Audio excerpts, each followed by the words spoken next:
This is Soulforge, Minecraft Bedrock's biggest private SMP, and this is me. At the time you're seeing me, I am currently co-head of one of the most powerful alliances in our server's history. We currently have control of Spawn, and I have begun work on instituting a democratic government. But shortly after beginning, I realized that this was not what the people wanted. And without people, you can't really have a democratic government. So, I backed out. I quit constructing my Senate building, and after a while, our Grand Alliance broke up. Spawn went back to being technically still our territory, but it was really unclaimed. My plans had failed yet again, but at this point, I was used to it. Ever since I joined the SMP right before it started its second season, I had been completely out of my league. I was one of the worst PvPers and worst content creators in the entire SMP, and played no major roles throughout Season 2. I was enslaved. My plans to escape my slavery failed multiple times until I was saved by a friend. I was humiliated time and time again. I knew very well what failure was. So I did what I always did. I got back up. I kept going. There was only one advantage I had over my enemies in Season 2, and it was my resilience and determination. That's what kept me in the frame at all in Season 2, and it was what would lead me to success now. So I went to a new frontier, combat. I have been absolutely garbage at the art of combat for a while now, due to a lack of continuous practice and changing devices and such. Fourth not. It's not a word, but who cares? I now turned and poured my efforts into this art.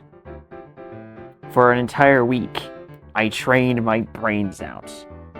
And when I came out the other side, I was ready to do battle. There was one man on the server that I wanted to kill. This man was named Zav. This freaking guy had humiliated me in at least 2 other events, beating me twice in 1v1s without breaking a sweat. And I had had enough. It was my turn to kick this man's rear end. And that's what I did. I fought him in 2 battles and beat him twice. I had finally achieved my goals of actually being able to PvP. I had actually done it. But something was wrong. Yeah, I had trained to get better, and I had trained to take down Zav. But if I was really being honest with myself, the one thing I had wanted, the one thing I had always wanted, ever since I really got onto this server, was to prove myself. Because as soon as I found out how much out of my league I was, the one thing I had wanted to do was to just be seen as an equal. And right now, it was pretty clear to me that nobody was impressed. Yeah, sure, I was technically co-leader of one of the largest alliances in server's history, but I was really a figurehead. Even now, I was really more of a figurehead. The real leader of my team, Ray, who is the real leader, I was just a figurehead, and I knew that. I knew that I was just more of a mascot than anything else. And this victory wasn't even that impressive. All I had done was taken out a mid-tier player. So what? I could finally actually PvP, but I would never be like the greats at this rate. I had not done anything to bring me into the spotlight, and I was still not getting the recognition I wanted. I needed a plan, and for a while, I didn't get it. But one day, an idea came into my head. But little did I know, this plan, this idea, I would sacrifice everything on this server for it.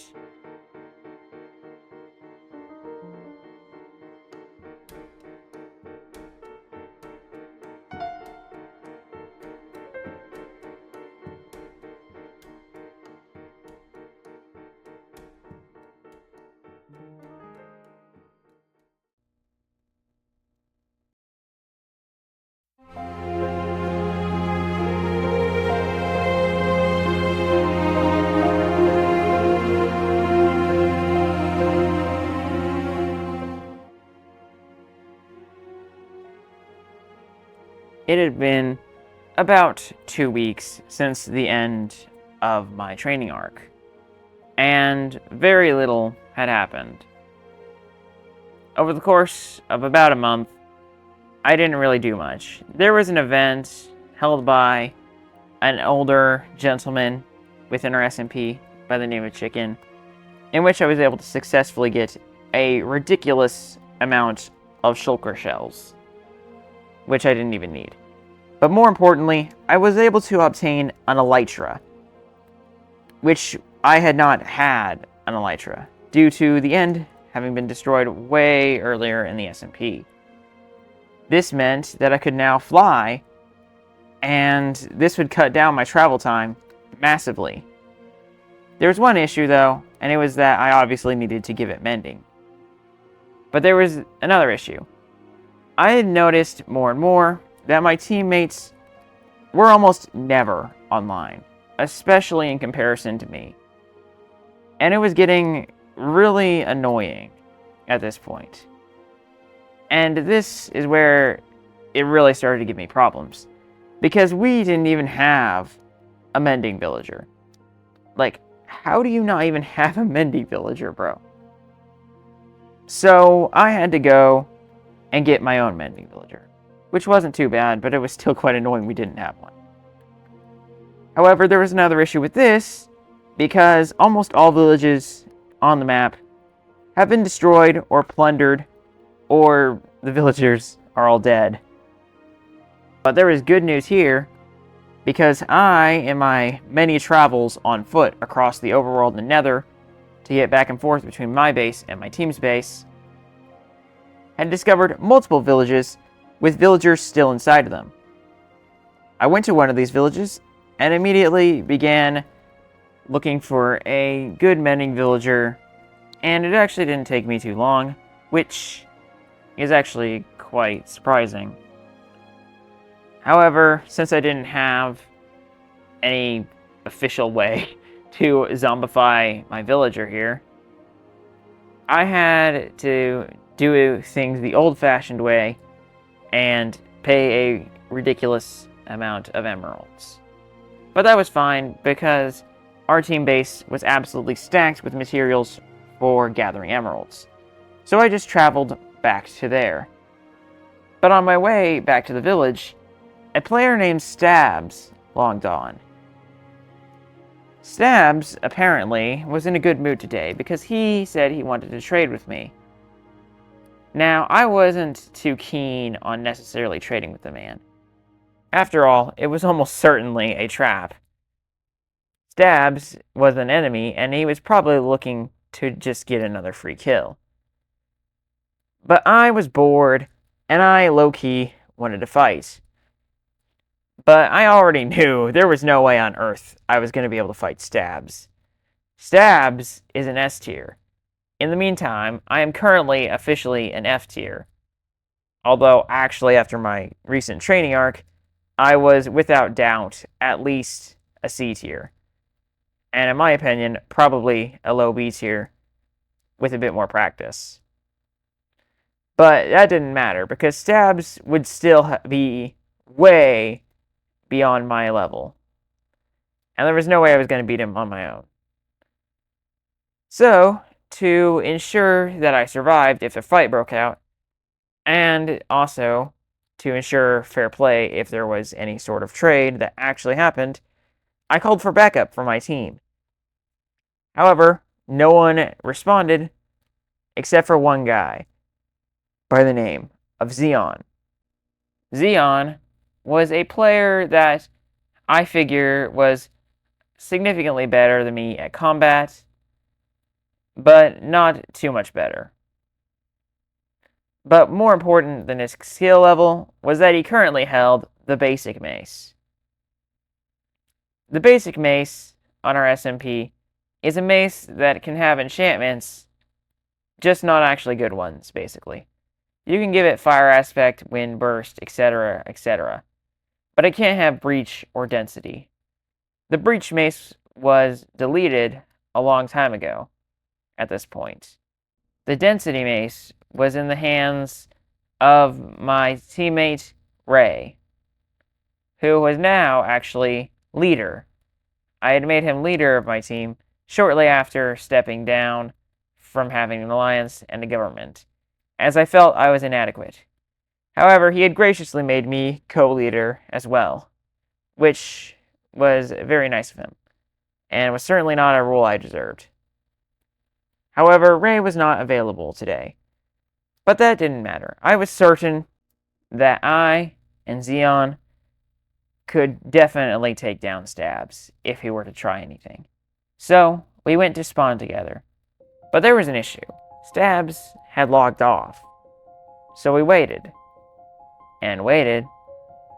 And waited. Until finally, somebody logged on. But it wasn't Stabs. It was Eclipse, an ex-ally of ours. This meant that if Eclipse and Stabs were to team up, our 2v1 against a better player would become a 2v2 against players more skilled than us. We would still have the advantage of the basic mace, but at the end of the day, Xeon was pretty sure that it was not going to be enough. And to be honest, I didn't think so either. But I was pretty sure that there wasn't any guarantee that Eclipse would come to aid Stabs at all. But Xeon was convinced, and he ran for it. It turns out, however, that I was correct. Eclipse never came to spawn. But I was in a predicament now. I was still waiting for Stabs to log back on, and for the trade to begin.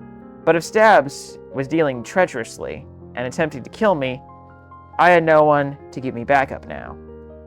It would be even worse if Eclipse came and sided with Stabs rather than me.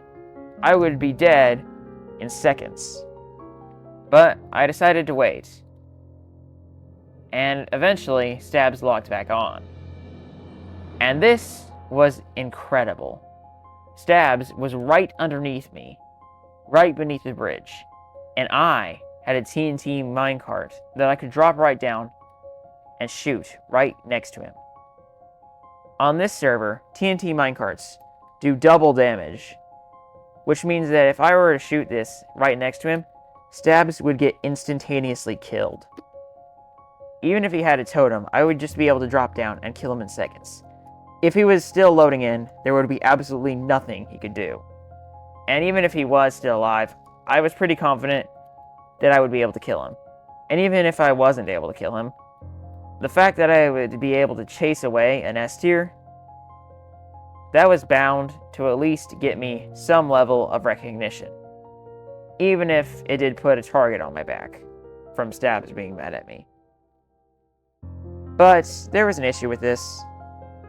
I didn't want to kill Stabs, because I wasn't sure that he was actually still trying to kill me.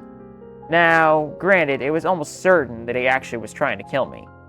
But if there was any chance that he was actually trading and trying to be peaceful, I didn't want to just stab him in the back by killing him. So I didn't. But as he just stood there, longer and longer, I felt like something was wrong about the situation. And after a while, I decided that enough was enough. It was time to get ready for battle. So I ran further up the ramp and began splashing pots down on myself and eating gaps. But I wasn't ready for what was going to happen next. Stabs ran up behind me, and I presume he noticed me preparing for combat. I had made a grave mistake, and I realized it almost instantly. He immediately attacked me and chopped through almost all of my health in seconds. I got knocked into a hole, and he was right on my tail. I was very quickly presented with only two options. I could use my axe and try and fight back against stabs, or I could keep chugging gapples and try to look for a way to get out. But at this point, stabs was hitting me so fast that he was killing me faster than chugging gapples could heal me. And if I tried to fight back with my axe, I would be slaughtered. No matter what I did now, I was dead. I couldn't think of a way around it. And that's what happened. I died. At first, all I could really think was of despair. And the situation back at base didn't make things any easier either. I found out that I had severely overestimated my team's ability to keep enough villagers to actually get a significant amount of gear. And I was forced to scavenge around for random pieces. And as a result, I was kept working for quite a while to get back to the point I was before the duel. What was even worse was that I managed to lose my elytra, meaning I was forced to walk yet again. My mending villager became almost useless to me. Although, now that we didn't have a mending villager, I was forced to go back and use it again.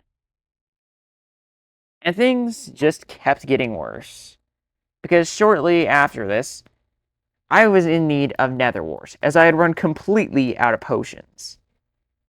And when I asked around for it, I found out that the entire team base, indeed, potentially the entire team, appeared to not have any nether wart. And this shocked me. I had figured that somewhere within our base, we kept a little nether wart, or at least one of our team members would have some.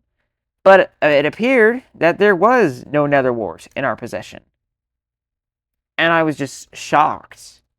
But there was nothing to do about it except go get more.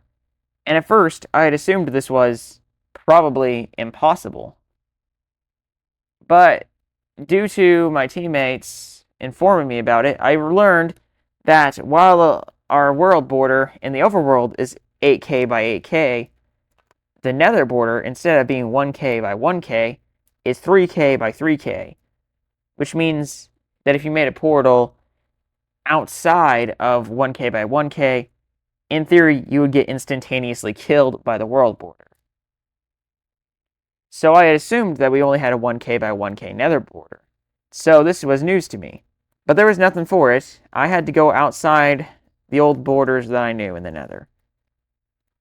And I was kept searching for quite a while. But finally, after traveling almost the entirety of the way to the world border, I finally found an unrated nether fortress. And lo and behold, I was able to successfully find nether wart.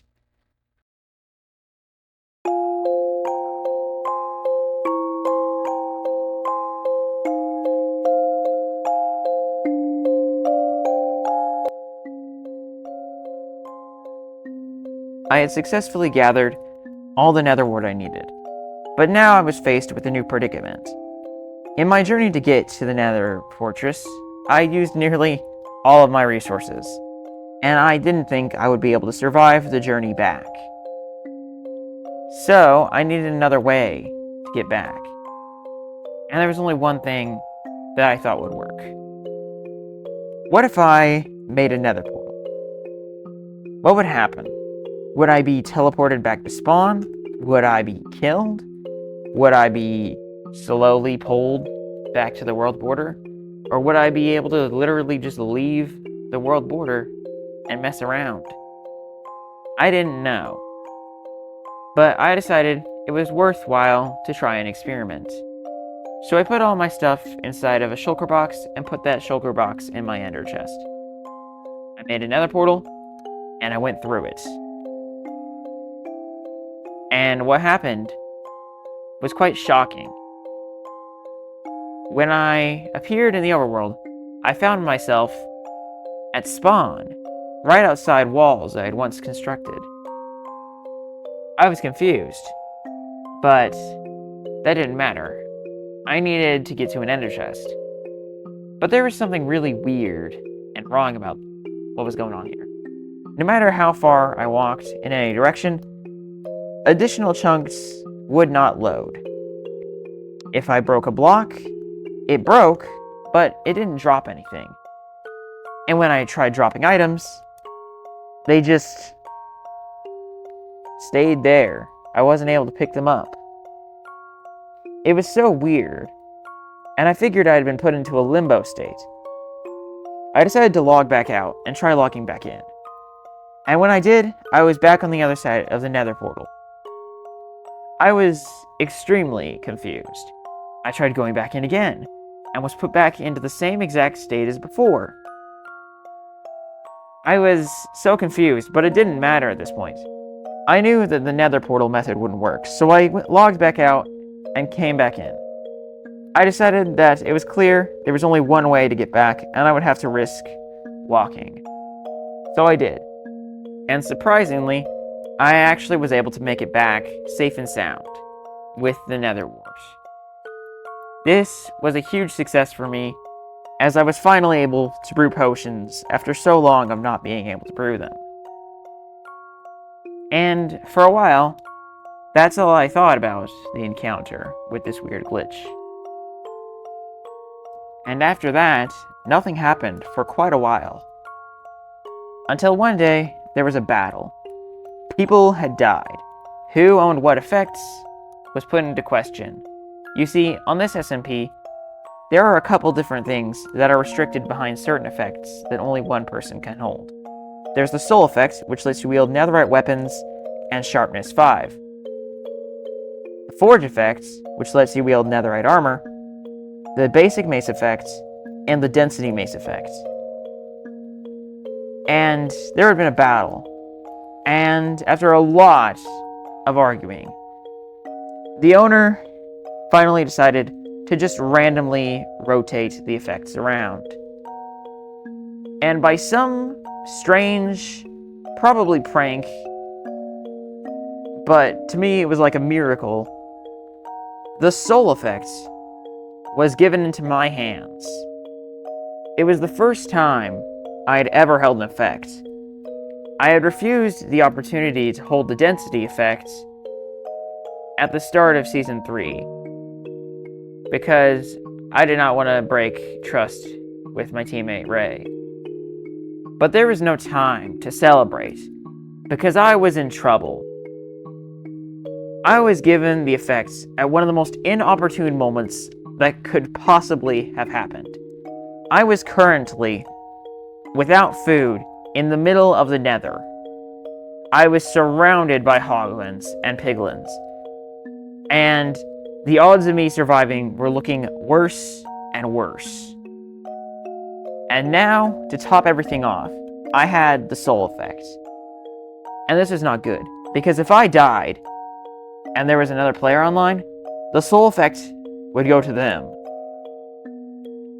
I could not let this happen. And at first, I was just gonna log off. But after taking a breather, I decided that I wasn't going to log off. I was going to make it back to my team's base. I didn't care how hard it was gonna be. I was going to find a way. So I got back up, and I started moving. Slowly but surely, I crossed the treacherous terrain.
And somehow, I managed to make it back to the team base without dying.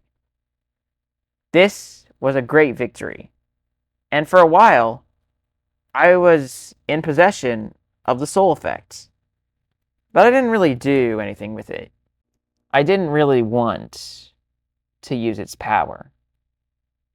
But then, one day, I decided to live stream for fun. And it was during this live stream that something made me snap. While I was streaming, the same member of my team who had betrayed me and left me to die messaged me on Discord, and he proceeded to ask me if I was sane. And the language he used made me kind of worried. Because at this point, I was getting kind of depressed. I felt like I wasn't needed on my team anymore. And Xeon countered this by saying that I had the soul effects and that I was needed. And the way he said this doesn't look too worrisome on the surface to some people. But this made me think about it. And I realized that it was possible he doesn't care about me.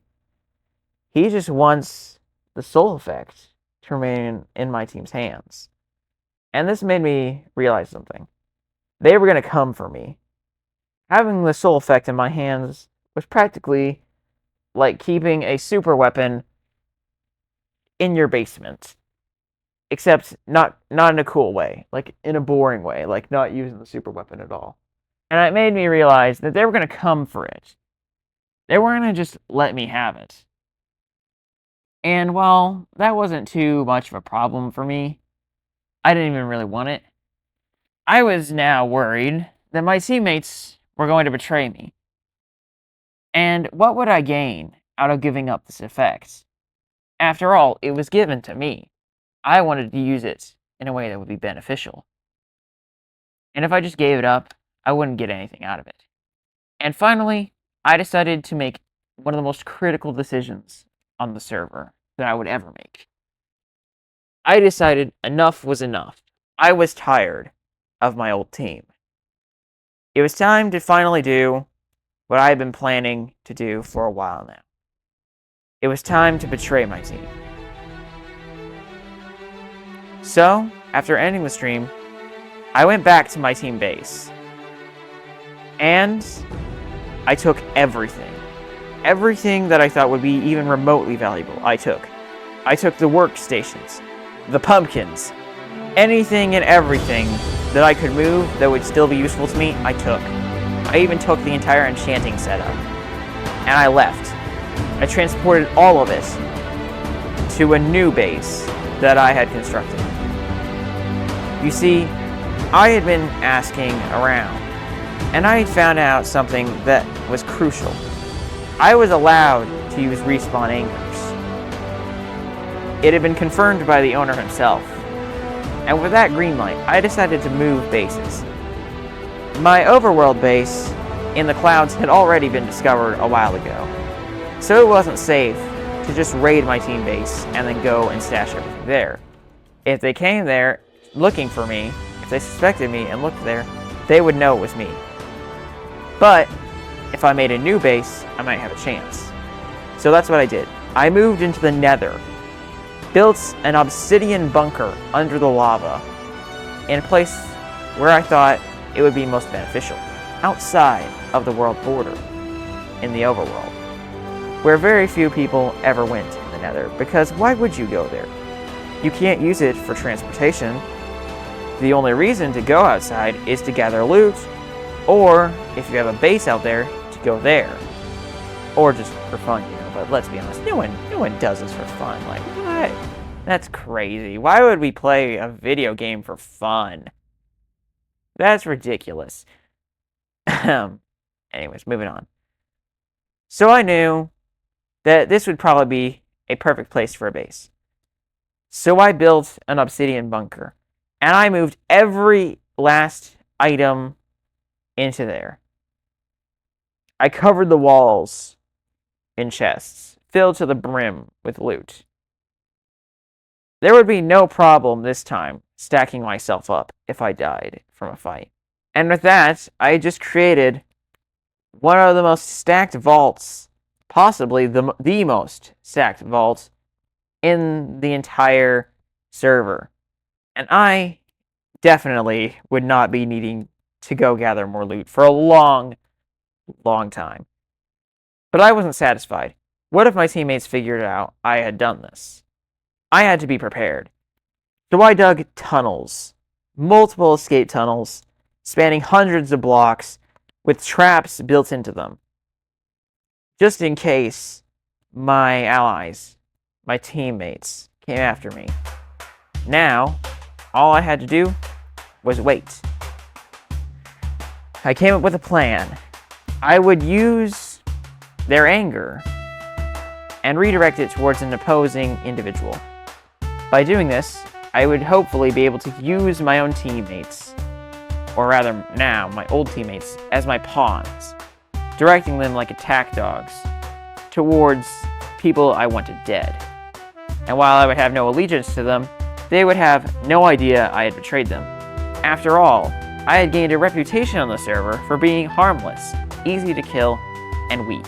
So no one would ever expect that I would betray my team like this. And so now, I just waited for them to notice. I waited 1 week, and nothing. And I was so confused. But I decided maybe they just had a bad week and they didn't log on. So I waited another week, and nothing happened. It was at this moment that I realized my teammates weren't even always active on the weekends. In fact, it was worse than that. They were not consistently active even on the weekends. I had thought this whole time that my teammates were being mostly active on the weekends, while I was mostly active during weekdays, and thus I had assumed that my teammates and I just didn't see each other as often.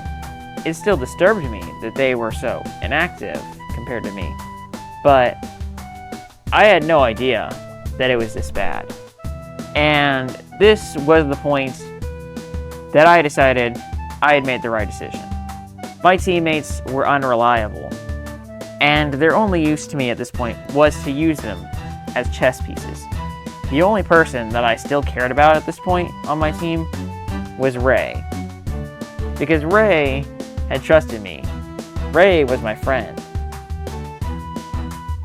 and I regretted betraying him. But he didn't even know I had betrayed him, so perhaps there was still some way to work things out. Maybe I could explain my point of view to him. Perhaps he would be willing to join me. But it didn't matter. Not that much anyways. It was just a personal preference. I couldn't allow things like emotions to cloud my mind anymore. But now I needed to do something with my effects. And I thought up an idea. In Season 2, I had been enslaved using contracts. So what if I used the effect to make deals using contracts? What if I gave someone the effect in exchange for them signing a contract that would give me permanent control over them for the rest of the season? And since I was known as one of the most innocent individuals on the SMP, who would ever suspect me of treachery? After all, my entire team still had no idea I had betrayed them. So, I decided to make a deal.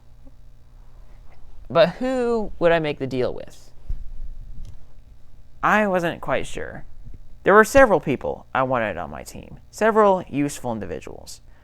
For one, I wanted Ray on my team, because he was my friend, and he was, without doubt, the most competent member of our team. So I wanted him on this new team I was gathering. There was also Lava. Not only was he the owner, But he was also, from my knowledge, a pretty decent PvPer and a pretty decent guy overall. So I wanted him in our fold. And then I settled on one person in particular. King Colton, the most skilled PvPer on the SMP currently. And what was even better was that we were on speaking terms. And on top of this, he had no effect. So I reached out to him. I openly made a move against my teammates one day at an event, telling Colton the code word for if my team was going to jump him, and he survived. So now, I told him to make his way to certain coordinates. He would find a book buried, and if he signed this book, I would give him the effect. He found the book and signed it, and it gave him my effect. And what was even greater about this was that this was a perfectly believable event. I was quite well known at this point for dying, so no one would be surprised that Colton had decided to kill me to take the effect. Even though we were on speaking terms, it was at this point a practical running joke for him to TNT minecart me for fun. So it was quite believable that he would kill me. And now, I had the most powerful person on the SMP, other than perhaps Ray, in my pocket. This was a great start, but it wasn't enough. I wanted to conquer the SMP again, but this time, my team would be forced to serve me. They wouldn't serve by choice, and they would be far more powerful than my old team. I wanted people to know that I was the leader. The real leader, not some figurehead. I would get respect. This was how I would do things.